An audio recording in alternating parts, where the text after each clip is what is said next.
오늘 지난주에 이어서 베드로후서 1장 말씀을 마저 풀어드리도록 하겠습니다. 그리스도의 영원한 나라에 넉넉하게 들어가는 삶의 비결 두 번째 시간을 갖도록 하겠습니다. 자, 우리가 지난주 1장 3절 하다가 말았죠. 같이 읽어볼까요? 그의 신기한 능력으로 생명과 경건에 속한 모든 것을 우리에게 주셨으니 이는 자기의 영광과 덕으로서 우리를 부르신 이를 알므로 말미암음이라. 할렐루야. 네, 지난주 우리가 어떤 말씀을 나눴습니까? 그의 참으로 신기하고도 찬란한 그 능력 때문에 우리가 어떤 은혜를 입었어요? 생명과 경건에 속한 모든 것을 우리가 받았다 하셨습니다. 그 증거가 뭐예요? 바로 보혜사 성령님이 여러분 안에 계시는 거예요. 할렐루야. 그런데 우리들은 내 안에 계신 보혜사 성령님을 인정해 드리지 못하면서 24시간을 대부분 살아가요. 그게 아니라는 거예요. 성령님 어디 계세요? 여러분 안에 이미 계시는 거예요. 그분이 뭘 가지고요? 하늘의 그 신기한 능력으로 생명과 경건에 속한 모든 것을 가지고 우리 안에 계시다는 거예요. 그래서 여러분은 끊임없이 여러분 안에 계신 보혜사 성령님이 내 안에 계시구나 하면서 끊임없이 말씀드리고 부르고 또 교제하고 인식하는 그 시간을 가져야 돼요. 우리가 보혜사 성령님을 인식하는 시간을 너무 갖지 못해서 눈에 보이는 세상 사람들이 나를 어떻게 바라보나, 저 사람들이 나를 어떻게 평가할까, 혹은 너무 화려한 사람들, 어떤 세상의 것들, 그것에 우리가 취해버려요. 그럴 필요가 없어요. 그거를 누구랑 같이 봐야 돼요? 성령님, 저와 함께 보시죠. 성령님, 제가 이런 것이 느껴지는데 저와 함께 느껴보시죠. 성령님 어떻게 바라보고 계시고 성령님 어떻게 느끼고 계세요?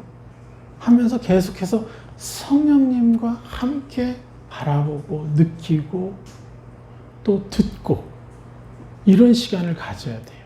그러려면 우리가 뭘 해야 돼요? 계속해서 보혜사 성령님, 하루에도 최소 수십 번만 불러도 여러분들 삶이 달라져요. 10번만 불러도 삶이 전과 달라져요.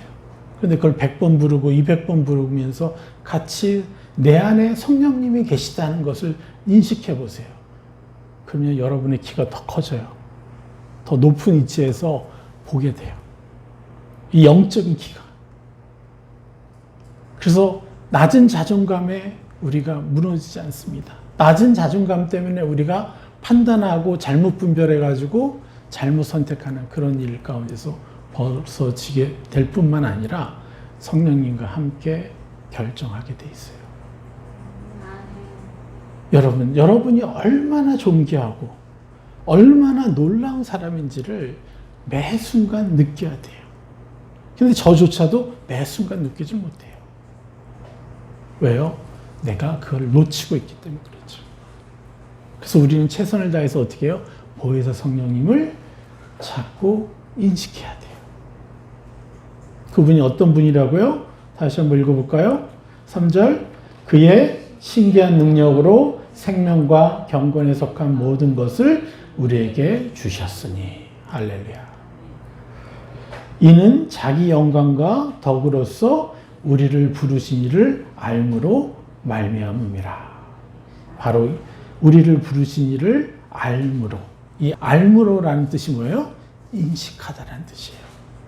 계속해서 우리가 인식함으로 하나님의 영광, 하나님의 위대한 덕, 놀라우심이 가득 차 있는데 그것을 내가 느낄 수 있다는 거예요. 그 위대한 영광과 덕으로 우리를 부르신 하나님의 형상을 우리가 더 신뢰하게 된다는 거예요.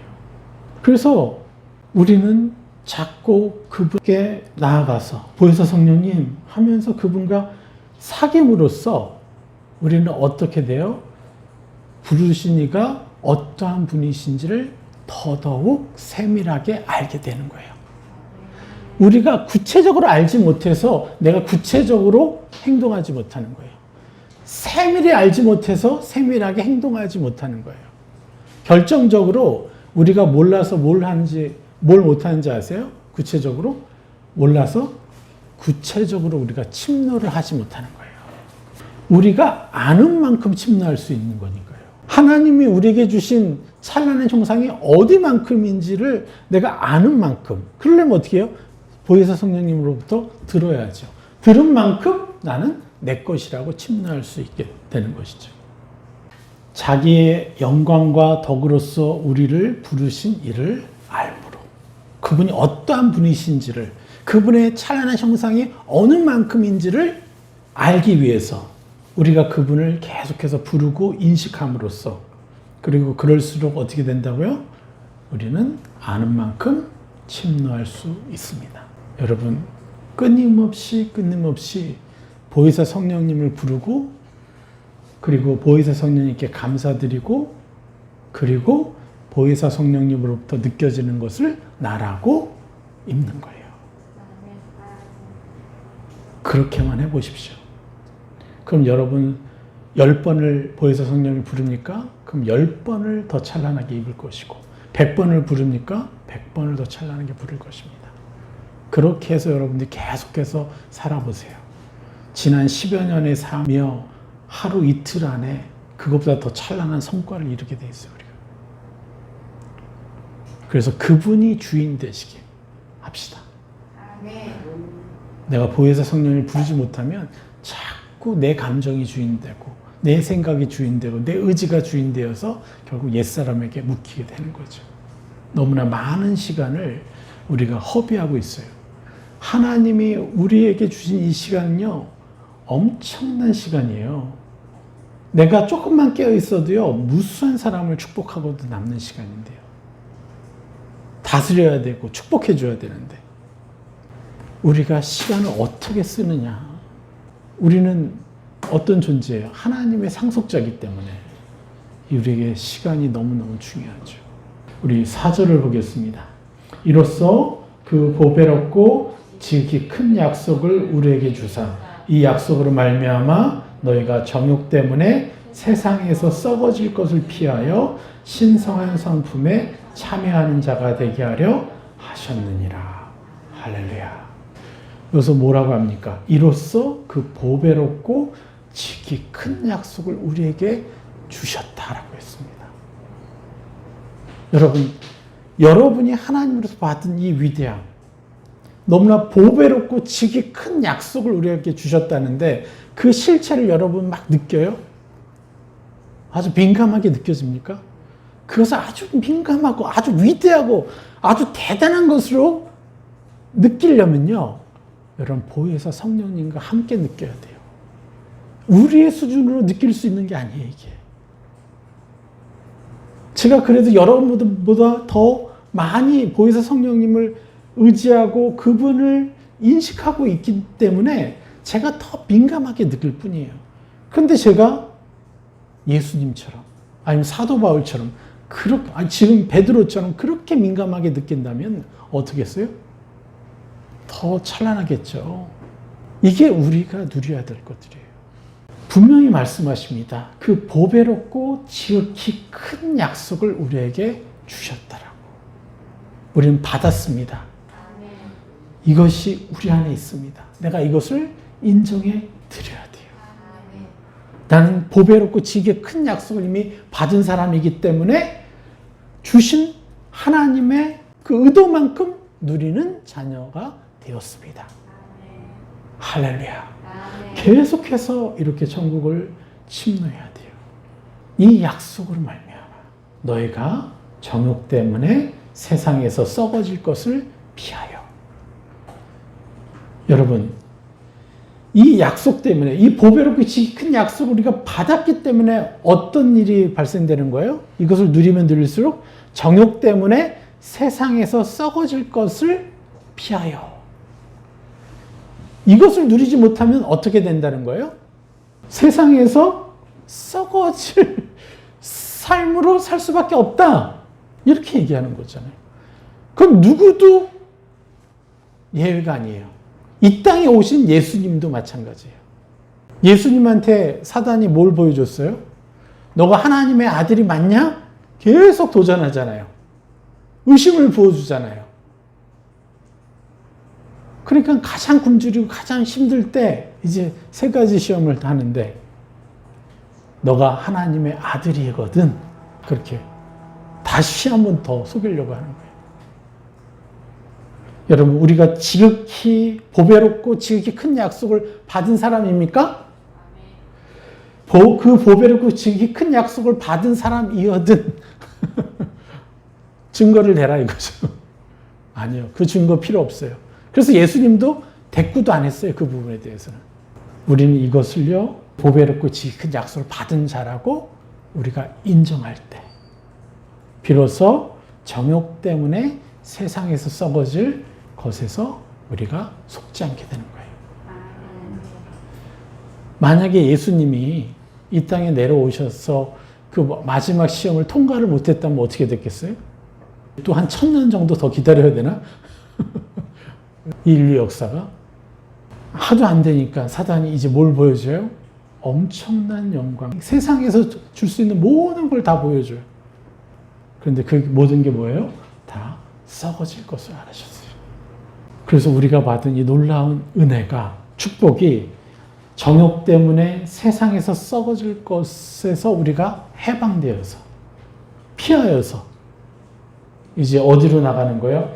신성한 성품에 참여하는 자가 되게 하려 하셨느니라.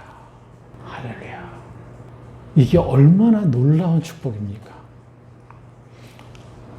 그 하나님의 신성한 성품에 참여하는 자가 되는 것이 우리 인류가 얻을 수 있는 최고의 축복이라는 거예요. 우리가 그 신의 성품을 누린 만큼, 참여한 만큼, 침노한 만큼 어떻게 되는 거예요? 우리가 하늘나라 영원한, 지금부터 영원한 시간까지 우리가 너무도 놀라운 삶을 살 수 있게 되는 거예요. 우리의 인생이 보장되는 거예요. 우리가 이것에 초점을 맞춰야 되는데 교회가 신의 그 신성한 성품에 집중하고 그것을 얻기 위해서 노력한 게 아니라 그냥 교인들만 늘려가는 사역을 한 거예요. 그냥 예수 믿었으면 된 거야. 주일날 몇 명이 모였으면 되는 거예요. 하나님이 우리를 부르신 목적은요, 신의 성품에 참여하게 하는 거예요. 천국을 침노하는 것의 가장 본질이 바로 신의 성품을 내 것이라고 침노해서 입는 거예요. 내 성품을 빼앗아가라. 너희들이 아무런 노력이 없지만, 노력한 것이 없지만 내 보혈의 은혜 때문에 너희가 내 것을 뺏어가도 난 좋다. 그게 내가 가장 기뻐하는 것이다. 그게 너희가 나를 가장 영광스럽게 하는 것이다. 이게 하나님의 말씀이신 거예요. 하나님의 의도이신 거예요. 그래서 신성한 성품, 그것도 여기서 참여라는 뜻이 뭔지 아십니까? 분여자라는 뜻이에요. 나누어 갖는 자라는 뜻이에요. 이 원어로는 참여하는 자, 원어로 분여하는 자, 서로 나누어 갖는 자예요. 그래서 우리가 하나님의 것을 가지고 와서 그리고 그것을 다른 사람들에게도 나누어 주는 것, 이게 그리스도인이에요. 그래서 한 가정에 그리스도인이 있으면 그 그리스도인을 통해서 그 가정에 짜증내는 것들이 사라지고 거짓말하는 것들이 사라지고 점점점 그 한 그리스도인을 통해서 하늘의 신성한 성품이 계속해서 입혀지니까 어때요? 어둠이 물러가겠죠. 이게 그리스도인이 그 가정 안에 들어가 있다라는 증거예요. 그런데 내가 계속 가정에 있는데 내 부모가 여전히 짜증내고 있어, 화내고 있어요. 나도 같이 그래요? 그럼 내가 뭔가를 잘못하고 있는 거죠. 그걸 뭘 못하고 있는 거예요? 내 안에 있는 보혜사 성령님께 내가 나아가지 못하고 있는 것 때문에 그런 거죠. 그러니까 여러분 걱정하지 마십시오. 우리가 실패했을지라도 걱정하지 마십시오. 우리가 변화되지 못한 것 때문에 여러분 너무 죄송해하지도 마세요. 왜냐하면 죄송하다가 나중에 정죄하게 되니까. 그래도 다시 시작할 수 있게 해주신 하나님 때문에 감사합시다. 예? 물론 미안함이 있어야 되겠죠. 그 놀라운 은혜를 우리가 사용을 못했기 때문에. 내가 조금만 빨리 변했어도 내 가족이 더 변했을 텐데. 그죠? 그래서 우리는 계속해서 어떻게 해야 돼요? 신의 성품을 분여, 나누어 주기 위해서 내 안에 계신 보혜사 성령님을 계속해서 불러야 되는 거예요. 어떻게 부른다 그랬죠? 감사함으로. 예. 짜증 화나면 하세요 다. 그러나 짜증과 화남 하나님께 화풀이 해도 돼요. 그런데 그 결과는 뭐예요? 감사로 끝내고 그리고 결국 그걸 통해서 뭘 하라고요? 세 사람을 침노하는 것이죠. 그렇게 될 때 우리는 신성한 성품에 참여하는 삶이 아주 일상이 되게 돼 있어요. 기대합시다. 예. 자, 이 신성한 성품에 참여하는 비결을 또 베드로가 이렇게 얘기합니다. 그러므로 5절 그러므로 너희가 더욱 힘써 너희 믿음의 덕을 덕의 지식을 지식의 절제를 절제의 인내를 인내의 경건을 경건의 형제의회를 형제의회의 사랑을 더하라. 이런 것이 너희에게 있어 흡족한즉 너희가 우리 주 예수 그리스도를 알기에 게으르지 않고 열매 없는 자가 되지 않게 하려니와 이런 것이 없는 자는 맹인이라 멀리 보지 못하고 그 옛죄가 깨끗하게 된 것을 잊었느니라. 그러므로 형제들아 더욱 힘써 너희 부르심과 택하심을 굳게 하라. 너희가 이것을 행한즉 언제든지 실족하지 아니하리라. 11절 맞을까요? 이같이 하면 우리 주 곧 구주 예수 그리스도의 영원한 나라에 들어감을 넉넉히 너에게 주시리라. 아멘. 여기서 신성한 성품에 참여하는 비결의 두 번째 라운드가 있어요. 첫 번째는 뭐예요? 내 보혜사 성령님 앞에 나아가서 받아내는 건데 그러면서 우리가 더 신경 써야 될 두 번째 라운드가 뭐냐? 바로 너희 믿음의 덕을, 덕의 지식을. 그러면서 계속해서 나가잖아요. 더하라 그랬어요. 그 더하라가 뭐냐? 바로 공급하라는 거예요. 그래서 이렇게 얘기하면 되는 거죠. 너희 믿음의 덕을 더하라. 이런 뜻이 되는 거예요. 너희 믿음. 우리의 믿음이 뭐죠? 나는 예수 그리스도의 보혈로 인해서 어떤 존재가 되었어요? 의인이 되었죠. 그리고 나의 옛사람은 죽었죠. 그래서 그 옛사람은 어디에 있어요? 나의 육신에 갇혀 있는 거예요. 그래서 육신에 갇혀 있기 때문에 이 육신이 나에게 계속해서 감정으로, 생각으로, 의지로 거짓말을 하는 거예요. 그게 나라고. 그런데 그걸 내가 아니라고 거절할 수 있는 은혜를 입었어요. 그래서 나는 그러한 자입니다. 그래서 나는 새 사람을 입을 수 있는 자입니다. 이런 믿음을 우리가 얻었는데 그 믿음에 뭘 더하라는 거예요? 덕을 더하라 그랬어요. 이 덕이 바로 헬라어 원어의 뜻은 남자답게 용맹스럽게 라는 뜻이에요. 그래서 남자답게 용맹스럽게 믿음을 더더욱 침노하는 일을 더 힘쓰라. 그러니까 이 덕에 대해서 많은 분들이 오해하고 있는 거야. 좋은 거 더하라는구나, 믿음에. 그게 아니에요. 이거는요, 더 침노하라는 뜻이 되는 거예요. 너희 믿음에 더 용맹하게, 더 남자답게 빼앗아 와라. 이 뜻이 되는 거예요. 이해가 되시죠? 확실하잖아요, 이렇게. 그냥 믿음, 이게 아니라 믿음에 이제 더 남자답게, 용맹스럽게, 이거 내 겁니다. 이거 내 겁니다. 더 침노하라는 거예요. 그리고 그 침노하는 것에 지식을 더하라는 거예요.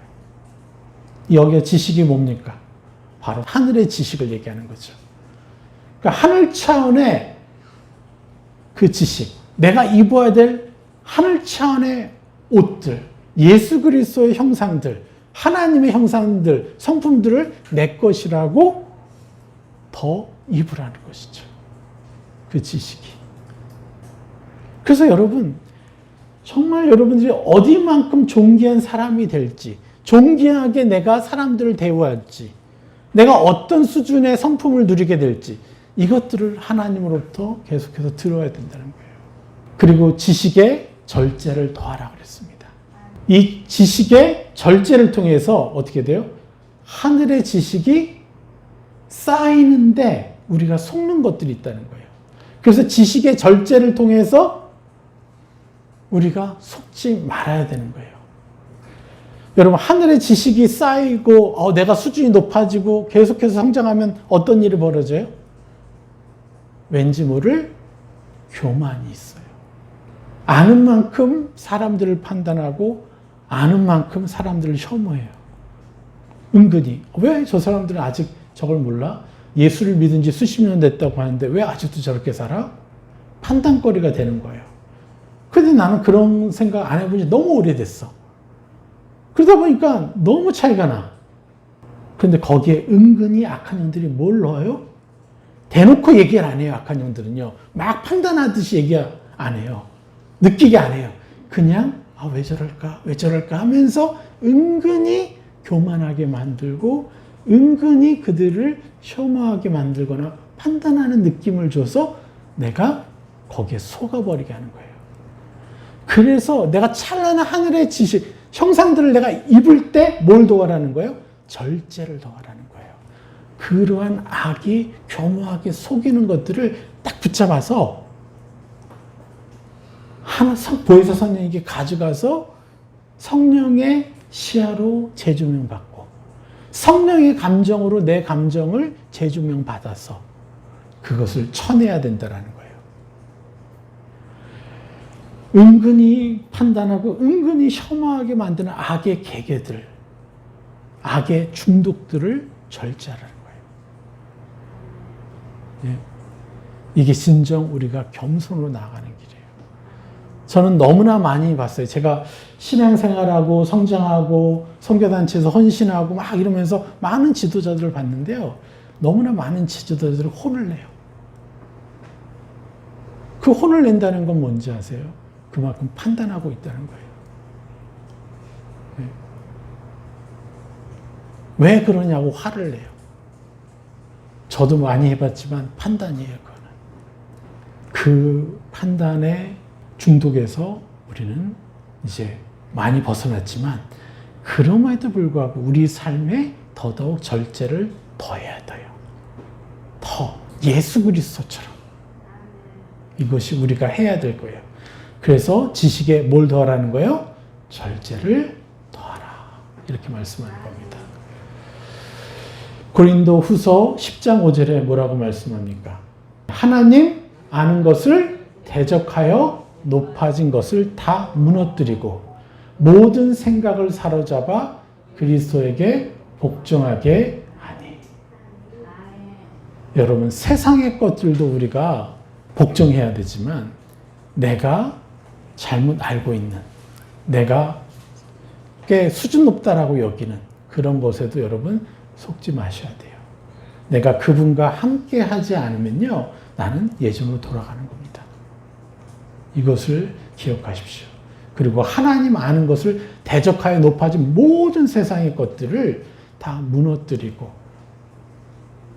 모든 생각을 사로잡아 그리스도에게 복종하느니. 우리가 하늘의 이 지식을 누리면 누릴수록요, 그렇게 할 수가 있는 거예요. 자, 그리고 절제에 뭘 하러 갑니까? 인내를. 이러한 절제를 통해서 우리가 새 사람을 더더욱 입고 입혀주되 뭘 해요? 계속해서 소망의 인내를 행하라. 이런 뜻이 되는 거예요. 오직 하나님만이 완전하게 일하시고 결국 승리하시는 분이시라는 것을 믿고 우리는 계속해서 입혀주면 돼요. 또 내 자신을 입혀주면 돼요. 실망할 것이 아니라. 그리고 여러분들 관계 속에서 어려운 사람들이 있어요? 그것은요, 여러분들한테 제가 뭐라고 얘기했어요?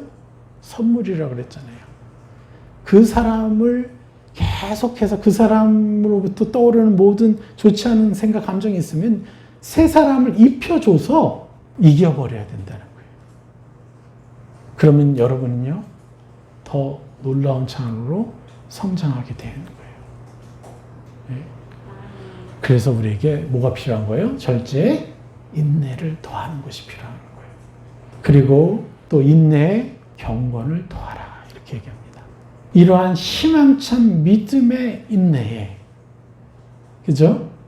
그냥 참는 인내가 아니죠. 이러한 희망찬 믿음의 인내에 뭘 더하라는 거예요? 거룩을 더하라는 거예요. 이 거룩이 뭡니까? 바로 복음의 근간인 것이죠. 오직 하나님의 은혜로 우리가 의인되었다는 이 겸손의 거룩. 이 거룩은 바로 하나님의 은혜로만 내가 거룩하게 되었다는 거예요. 그래서 복음의 근간이 되는 거예요. 겸손의 거룩. 그들과 나는 동등한 존재라는 거예요. 여러분이 나한테 불편하게 여겨지는 사람들. 그런데 모두 존귀한 존재라는 진리의 옷, 그리고 겸손의 거룩의 옷, 이것을 우리가 더 입어야 돼요. 겸손의 거룩의 옷을. 우리가 나는 잘하는데 잘하고 있는 걸로 생각하죠. 그런데 내가 저 사람들을 무시하는 어떤 느낌이 든다. 이런 거 하나도 1초도 머무르지 말게 해야 돼요. 여러분의 마음 안에. 이해가 되십니까? 길을 지나가다가 여러분 최근에 뉴스를 봤어요. 뉴스에 비키니 옷을 입고 활보하는 여러분 그 자매를 축복해 주셨어요? 아니면 세상 말조다 이러고 세상 탓했어요. 여러분 그 자매가 왜 그렇게 했겠어요? 악에게 지배받아서 상처받아서 그 결과물로 그렇게 될 거겠죠. 그게 음란해서 그런지 뭔지 몰라요. 그래서 우리의 의무는 한 번이라도 새 사람을 입혀줘서 그가 악으로부터 벗어나도록. 또 최근에 또 한 남자가 여자를 성폭행한다고 여기에 뭔가 너클인가를 끼고 때려서 지금 사망했다 그래요. 결국은 그 남자를 여러분 축복해 줬습니까? 그 뉴스를 보면서? 그럼 여러분 축복해 주지 않고 세상을 입혀주지 않았으면 여러분 그를 판단한 거예요. 안타깝지만. 예? 우리는 이것에 인내의 경건이라는 이 경건이 바로 겸손의 거룩의 옷이에요. 그와 나는 별 차이 없는 거예요. 예? 하나님의 은혜 때문에 내가 의인임을 알고 새 사람을 입어서 나도 바뀔 수 있는 거죠. 저는 미대를 나왔는데도 술 한 모금 안 마시려고 노력했어요. 왜냐하면 우리 아버님이 꽤 괜찮은 분이셨는데 술만 드시면 괴물이 되는 거예요. 나도 나를 믿을 수 없더라고요. 나도 술 마시면 언제 저렇게 될 수 있을지 모르기 때문에 술을 안 마신 거예요. 제가 예수님을 믿어서 안 마신 게 아니라 그때 당시. 제가 만약에 술을 마셨으면 제가 진짜 이게 나올 수도 있는 거잖아요. 저도 허기진 것이 많고 체험받지 못했고 또 어렸을 때부터 보면서 자랐던 것들이 많이 있었을 텐데 그게 내 무의식 안에 있겠죠. 별 차이 없습니다, 우리가. 정말 50보 100보예요. 그래서 여러분이 더 인내에, 희망찬 인내, 축복을 해줄 때 뭘 더하라는 거예요? 겸손의 옷을 더 입는. 이 경건한 겸손의 옷을 더 입어서 저 어떤 누구도 내가 판단할 대상이 아니고 내게서 불편하게 느껴지는 사람들은 내가 바로 새 사람을 입혀주리라. 그래서 여러분을 더 겸손하게, 더 거룩하게 만드시라는 거예요. 그러면요, 굉장히 민감하게 싸울 수 있어요. 그리고 경건에 뭘 더 하라는 거예요? 형제 우애를 더하라. 이렇게 얘기합니다. 이러한 겸손에 이제 어떠한 영혼이건 형제로 사귈 수 있도록 형제 우애에 세 사람을 더하라는 거예요. 이해가 되십니까? 어떤 누구와도 여러분 친구 삼을 수 있어야 돼요. 친구 삼을 수 있는 방법은 뭐예요? 내가 그를 판단하지 않고 존귀한 자로 여겨줄 때 가능한 거죠. 내가 입혀주면 저 사람 어디만큼 변할 수 있을지 몰라. 그러면요, 여러분은 사귐의 폭이 넓어져요. 제가 되게 내성적인 사람이었잖아요. 그런데 어느 날 이것들을 깨닫고 나니까 제 인생에 내가 인생을 살아가면서 앞으로 어떤 사람을 더 만날까? 새로운 만남에 대한 기대가 생기기 시작했어요, 처음으로. 제가 선교지에 있으면서 새로운 만남에 대한 기대가 생기는 거예요. 왜? 내가 다 입혀줄 수 있으니까. 근데 많은 사람들은 새로운 사람 만나면 상처받을까봐 겁을 내는데, 저는 상처받아도 상관없는 거예요. 왜? 입혀주면 되니까. 그러니까 어떤 누구도 두렵지 않은 거예요. 근데 제가 깜짝 놀랐어요. 한국에 왔을 때 제가 깜짝 놀랐던 게 그러한 삶을 사는 어떤 분이 계셨어. 김밥집에 딱 들어갔는데 우리 아이들 위해서 김밥집에 딱 들어갔는데 처음 봤는데 뭐 옛날에 만난 사람처럼 막 그렇게 대화하시는 한 분을 만난 거예요. 와, 저분은 뭐지? 권사님이신가, 교회? 그래서 너무 놀랐어요. 근데 예수님을 안 믿는데, 나중에. 그래서 기도했어요. 그랬더니 이 자리에 앉아 계시잖아요.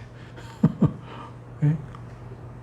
여러분, 어떤 누구도 나는 친구 삼을 수 있고, 종기 대화할 수 있다는 것을 여러분 믿으십시오. 내가 축복만 해주면 돼요. 예. 그래서 막 잘 대해줬는데 사기 당할 수 있죠. 배신 당할 수 있고, 괜찮아요. 어차피 이렇게 저렇게 살아도 우리는요, 사기 당하고 배신 당해요. 그런데 내가 친구 되기 위해서 얼마든지 축복해 주잖아요. 예. 배신 당할 사람, 뭐 할 사람은 있지만요, 너무 반대로 너무나 풍성한 관계가 우리 안에도 펼쳐지는 거예요. 그러면서 그 배신한 사람들은 또 축복해 주면 되죠. 그게 또 우리에게 다 상급이 될 텐데, 하늘에서. 예? 이 땅에서도 그렇고. 여러분, 실패, 배신 두려워하지 마십시오. 예. 뭐라 그래요? 경건에 뭘 더하라고요? 형제 우애를. 이게 형제 우애의 뜻인 겁니다. 원수도 친구 삼을 수 있는. 할렐루야. 이게 신적 차원의 삶을 살 수가 있는 거죠, 우리가. 그리고 형제 우애에 뭘 더해요? 사랑을 더하라. 예. 이제 하늘 차원의 사랑이죠. 그 배신하는 영혼들, 나에게 사기치려고 왔던 사람들, 누구든 용납해주고, 누구든 용서해주고, 새 사람을 입혀줄 수 있는 사랑. 하나님의 사랑을 더할 수 있는 것이죠. 그럼요, 여러분요, 거인이 되는 거예요, 영적으로. 그럼요, 여러분의 그늘이 너무 커가지고 사람들이 하나 모이게 되는 거예요. 그래서 그곳에서 또 이들도 넓은 그늘을 가진 이제 사람이 되는 거죠. 거기에 또 사람을 품어내고 안아주고, 그리고 그들로 또 그런 사람이 만들어주고. 여러분, 이렇게 해서 1년에 수십 명을 이렇게 기도한다면요, 최소 5명 이상은 변화되지 않겠어요? 그럼 그런 사람들이 이 자리에 모이는 거예요. 그럼요, 우리는 교회는요, 사실 배가 되는 교회가 되면 안 돼요. 최소 6배 이상의 성장을 이루는 그런 교회가 돼야 돼요. 여러분이 이것에 집중하면, 그것을 위해서 첫 번째 단계가 뭐예요? 보혜사 성령님을 여러분 끊임없이 부르고 그분으로부터 세상을 같이 바라보고 새 사람을 입고, 이런 것이 여러분 50번, 60번 막 이렇게 올라가잖아요? 그럼요, 더 많이 다스려주고 더 강력하게 다스려줘서 실제로 열매가 드러나게 되는 거예요. 그래서 그 다음 얘기가 뭡니까? 예? 다시 한번 볼까요? 5절부터 같이 읽겠습니다. 그러므로 너희가 더욱 힘써 너희 믿음의 덕의 지식을, 지식의 절제를, 절제의 인내를, 인내의 경건을, 경건의 형제 우애를, 형제 우애에 사랑을 더하라. 그러면 무슨 일이 벌어지게 되어 있어요? 8절. 이런 것이 너희에게 있어 흡족한즉 너희로 우리 주 예수 그리스도를 알기에 게으르지 않게 되고, 첫 번째 열매예요. 주 예수 그리스도를 알기에 게으르지 않는 사람이 되는 거고, 두 번째가 열매 없는 자가 되지 않게 하려니와, 두 번째, 그 다음에 세 번째가 뭐예요? 이런 것이 없는 자는 맹인이라 멀리 보지 못하고. 예. 맹인으로 사는 거죠. 악한 영이 나를 어떻게 들어와서 나에게 어떻게 속이고 있는 걸 볼 수가 없어. 내 눈앞에 있는 현상에 내가 짜증나면 같이 짜증내고, 화나면 같이 화내고, 그리고 악한 영이 어떻게 역사했는지를 보지 못하는 맹인이 되는 거예요. 그러니까 지금 온 일이 나한테 고통이지만 결과적으로는 기회가 될 것이라는, 얼마 뒤에 기회가 될 것이라는 것을 멀리 보지 못하는 거예요. 그러니까 이것도 내가 감사를 올려드리고 성령님과 함께 다스리면 이건 기회가 되겠구나가 안 보여.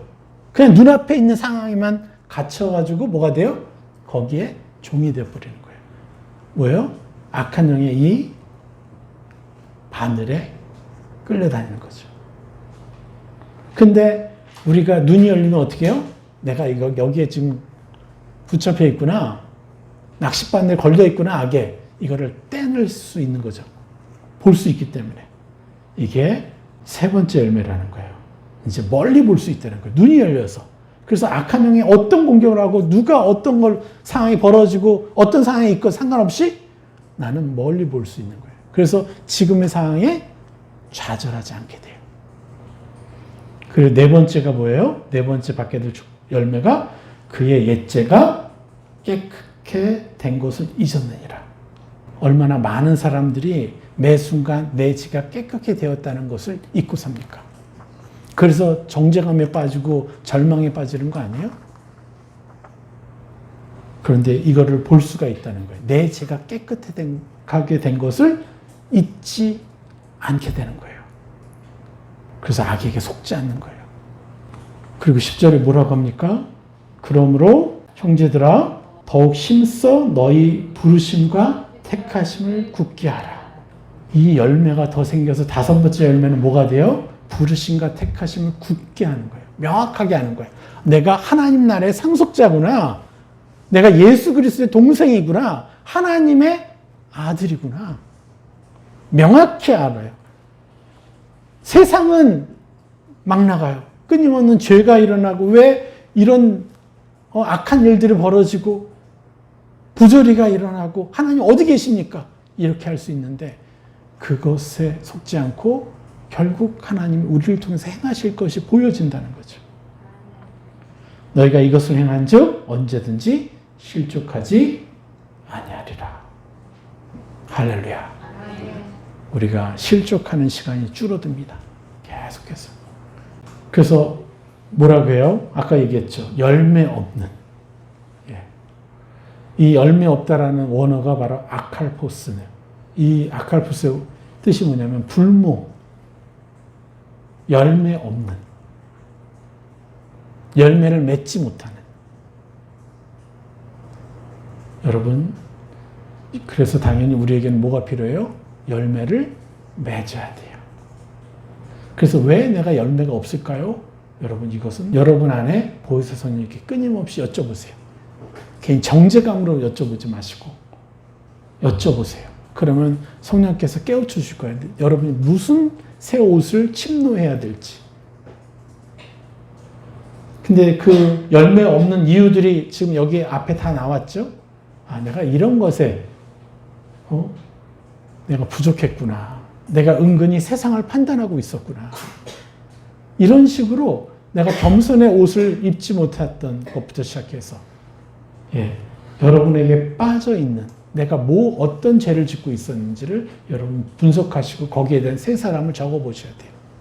그리고 계속 입으십시오. 예. 그렇게 되면 천국은요, 너무 당연한 거예요. 예. 여러분, 이걸 아셔야 돼요. 예수님은요, 열매에 대해서 굉장히 집착하시는 수준만큼의 말씀을 하고 행하셨어요. 한번 볼까요? 마태복음 21장 19절. 길가에서 한 무화과 나무를 보시고 그리로 가사 잎사귀 밖에 아무것도 찾지 못하고 나무에게 이르시되 이제부터 영원토록 내가 열매를 맺지 못하리라 하시니 무화과 나무가 곧 아른지라. 저는 예수님이 제자들한테 화가 나셔가지고 애꿎은 무화과한테 화를 내셨나? 네? 그러실 수도 있다고 생각을 해본 적이 있어요. 근데 예수님은 정죄하기 위해서 이 말씀을 하신 게 아니라, 이런 일을 벌이신 게 아니라, 당연히 생명을 가진 자는 열매가 있어야 되는데 열매가 없다? 그러면 뭐가 원인일까를 성령과 함께 찾아보라는 거예요. 그래서 예수 그리스도의 그 따스한 눈빛에 여러분 그대로 그것으로 여러분 자신을 점검하는 시간을 가질 필요가 있죠. 또 뭐라고 또 말씀하십니까? 마태복음 7장 19절. 아름다운 열매를 맺지 아니하는 나무마다 찍혀 불에 던져지느니라. 그만큼 열매 맺는 자, 상속자의 삶을 사는 것이 얼마나 중요한지에 대해서 지금 말씀하고 계시는 거예요. 괜히 너희들 열매 없으면 찍어버린다? 이런 경고가 아니라, 물론 우리가 그만큼 더 찬란한 열매를, 상속을 받을 수 있는 것을 잃어버리겠죠. 그냥 천국에 가는 정도겠죠. 근데 천국에 가서 우리가 상속자의 신분으로 사느냐, 일부 평민으로 사느냐, 이것은 여러분이 결정하는 거예요. 이해가 되시죠? 열매 없는 자는 그냥 평민처럼 살 거예요. 그래도 여기보단 낫겠죠. 예? 어둠이 없으니까. 서로 미워하고 죽이고 막 이런 혐오하고 이런 거짓말하고 이런 건 없겠죠. 그런데 이를 갈문 있을 거예요. 내가 그때 이렇게 했더라면 나는 지금 저 상속자의 왕의 신분으로 영생할 텐데 나는 왜 그렇게 못했을까 하면서 영원한 시간 동안에 이를 갈는 건 있을 거예요. 그렇지만 여기보다는 한 1000만 배나 행복하겠죠. 그래도 천국에서의 시민으로 살면. 그러나 우리는 왕권을 소유받기로 택함을 받은 사람이에요. 모두가. 그것에 반응하는 사람이 그렇게 사는 거예요. 그리고 마태복음 21장 43절에 뭐라고 합니까? 그러므로 내가 너희에게 이르노니 하나님의 나라를 너희는 빼앗기고 그 나라의 열매 맺는 백성이 받으리라. 분명히 예수님이 경고하십니다. 불쌍하게 살고 세상에 지배받아요. 그래서 눈앞의 삶의 분주함과 욕망과 갈망에 속으면서 살다가 썩어질 삶을 살아요. 그래도 하나님의 은혜 때문에 천국은 가요. 그런데 빼앗긴다는 거예요. 하나님의 나라를.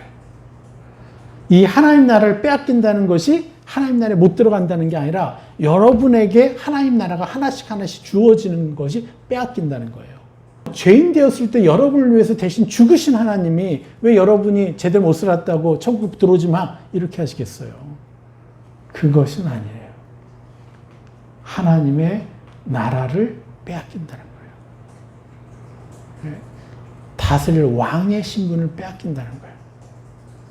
이것을 여러분 명확히 아셔야 돼요. 열매가 있으면 어떤 자가 되는 거예요? 상속자고 유업을 이을 자가 되는 거고요. 언제부터요? 지금부터 영원까지. 여러분, 그런데 열매가 있고 없느냐의 그 결과는 어떻게 바라봐야 돼요? 증거는 뭐냐? 내가 그렇게 입혀가지고 변화된 사람이 내 앞에 나타나는 거예요? 그렇지 못하더라도 여러분들이 끊임없이 그 사람들에게 세 사람의 형상을 입혔다면 여러분은요, 유업을 받는 자가 되는 거예요. 이것을 기억하십시오. 예전에 제가 시브리서 풀어드린 적이 있잖아요. 모세에 대해서. 그렇다면 우리가 열매를 맺는다는 그 의미는 구체적으로 무엇을 얘기하는지 여러분 아십니까? 구체적으로 요한복음 15장 5절을 한번 보겠습니다. 나는 포도나무요 너희는 가지라. 그가 내 안에 내가 그 안에 거하면 사람이 열매를 많이 맺나니 나를 떠나서는 너희가 아무것도 할 수 없으니라. 예.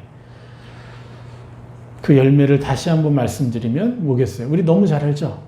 바로 예수님의 형상이 내 삶에서 나타나는 것이고 또 예수님의 형상을 세상에 보여주는 것이고 예수님의 형상을 세상에 입혀주는 것이고 이것이 실제인 것이에요. 그래서 여러분들 계속해서 우리가 열매 맺기 위해서 최선을 다하는 삶을 살아야 되는 것입니다.